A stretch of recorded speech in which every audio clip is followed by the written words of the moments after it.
Next on Imágenes, Latino issues in the U.S. Congress, an exclusive interview with New Jersey's own Representative Robert Menendez.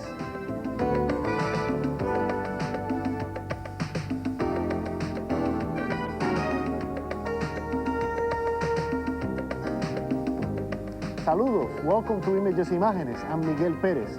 Robert Menendez has been in Congress for just a little bit over 1 year, and yet he has already taken a stand and cast votes on many of the most important issues of our time, from budget deficit to the North American Free Trade Agreement, from gun control to abortion. But how do these issues affect the Latino community, and what kind of an impact is Menendez making on their behalf? Menendez serves on the House Foreign Affairs Committee, where Latin American issues also occupy much of his time and part of our time here today on Imágenes. Congressman, welcome to the program. Thank you, Miguel. How have you been? Good. Since the last time you were on the program? Good, very busy. We've been, as you've talked about in your opening statement. Well, we have many issues that we want to discuss with you today. But first of all, you wouldn't believe what I did today, Congressman. I played Robert Menendez. You are coming later on this week to meet with students in our journalism program at the Bergen Record. Yes. And they interviewed me as if I was you. And they asked me questions, sort of prepping them for the interview that they will have with you later in the week. And so I played your role, and let me tell you, it's not easy being a congressman. But it was fun, and they helped me quite a lot in preparing for the questions that I'm about to ask you. So some of these questions come from them, the students, and you're going to be hearing them today and again later on this week when you meet with them. Let's start by following up with some of the things that we discussed the last time you were here with Congressman Torricelli. And some of the things that we discussed relating to foreign affairs or foreign relations, especially with Latin America, which is what we covered on that program. You were about to vote on the North American Free Trade Agreement the following day when you were here. And you voted against that treaty. And I want to know how you see this in retrospect, the North American Free Trade Agreement, what kind of a possible reaction it can have for the American people. Are you still afraid that it might take jobs away to Mexico, especially from your own district? Well, we're certainly concerned that the reasons that led us to vote against NAFTA continue to exist. The fact of the matter is that those of us who voted against NAFTA have now begun what we call a NAFTA Watch, a group within the House of Representatives to make the best of what we have in terms of a treaty and keep the administration's feet to the fire on the questions of labor issues, on the questions of the environment. I certainly am concerned for our district and for New Jersey in some respects. There are some leading industries that, frontline industries that will be affected, admittedly, even by those who supported NAFTA. In the House Majority Whip's district, Dave Bonnier, the next day after NAFTA, what we were afraid of began to happen, and that was the announcement of a company that, in fact, they were moving to Mexico. And it's happened in several other districts. Hasn't yet quite, that I know of, happened in our district, and I'm happy that that hasn't happened, but we're certainly concerned, and hopefully what we can expect now that we have a NAFTA is, in fact, to see the administration strongly pursue the labor and environmental issues which were of concern to me and to many other members of the House of Representatives, and that's what the best we can hope for now, and to make sure that we follow those issues so that workers in my district, in this state, in the nation, are protected as best as possible, and that we pursue the environmental questions. And then it'll be interesting to see as the cost of NAFTA begins to appear. There are the startup costs. Provisions in there for repealing it if it doesn't work. Yes, but I'm very doubtful that those provisions would ever be invoked. I see. When you were here, we also spoke about the impact that NAFTA had through Mexico on Cuba. Mm-hmm. And I asked you then whether your relations with the White House would be changed somewhat because you were going against President Clinton, although I have a whole list of other issues here that we are going to discuss where you have agreed with the president. In this case, you went against the White House.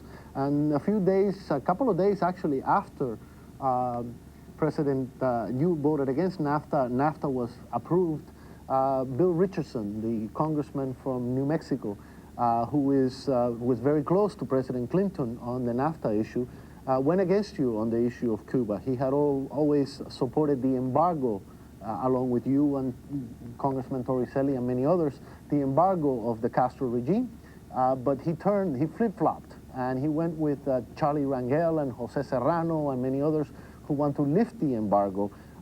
Do you see that some Cubans and some people in the Cuban community here in New Jersey see that as a possible trial balloon by the Clinton administration to see whether, in fact, they can negotiate at some point with the Castro regime? I really don't think so, and I think that I've spoken to Bill Richardson since that happened, and he told me and has since issued a visiting editorial at various papers, which says that he hasn't quite changed his position. What he said is, if there was democracy, human rights, and elections, that then the embargo should be lifted. And I think that that's a far cry from what Congressman Rangel suggests, which is an automatic lifting without any of those conditions precedent.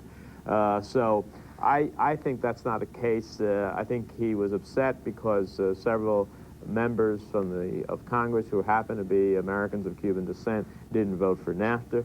And many, like myself, didn't vote for NAFTA because of our concerns with labor, about questions of losing employment here, about questions of the environment, questions of human rights in Mexico. Mm-hmm. All of these things, in essence, led us to believe that what we were voting for, those who were voting for it, were voting for an old series of trade treaties, that we could have a new generation of treaties similar to what the common market did in Europe. And unfortunately, that wasn't the case. And since then, I've spoken to the President. The President has many other battles to come ahead in this year of 1994, which he will need support on. And I think that it's first and foremost his position that I would be concerned about, and I think that we're in a very good position with the President. What was strange about the Richardson position was the fact that while he got upset at the Cuban congressman who voted against NAFTA, he went on the side of others who also voted against NAFTA. Rangel voted against NAFTA, so did Serrano.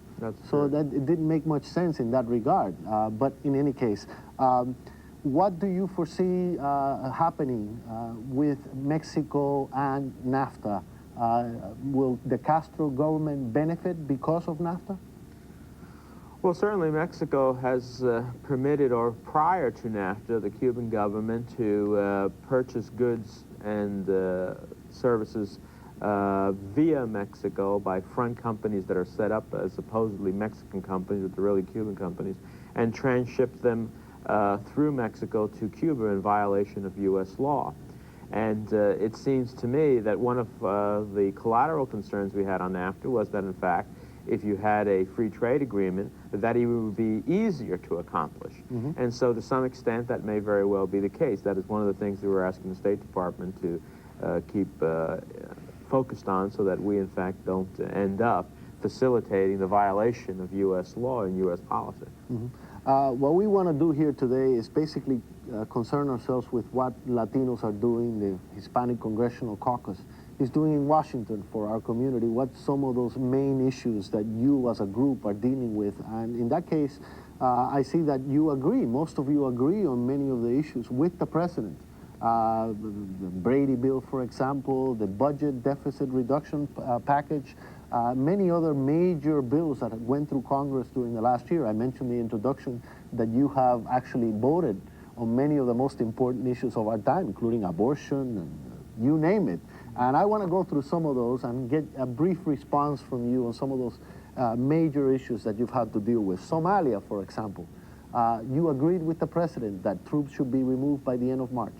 Yes, I think it's important. Some of us would have liked to have seen it happen earlier, but in fact the President made a strong case that we cannot leave a vacuum with our allies throughout the world, and that in fact March 15th was an appropriate time, or March 30th. So I agreed with the President and supported him both in committee as well as in the House. Mm-hmm. And some of my viewers might wonder, well, how is that a Hispanic issue or a Latino issue? Well, the first soldier, American soldier, who died in Somalia is a Hispanic, a Puerto Rican from this area, New Jersey. So that is, for us, a Hispanic issue. Practically every issue, you might say, is a Hispanic issue because we're involved in all of them as Americans. Another one is abortion. you have been a, it's wrong to say for abortion because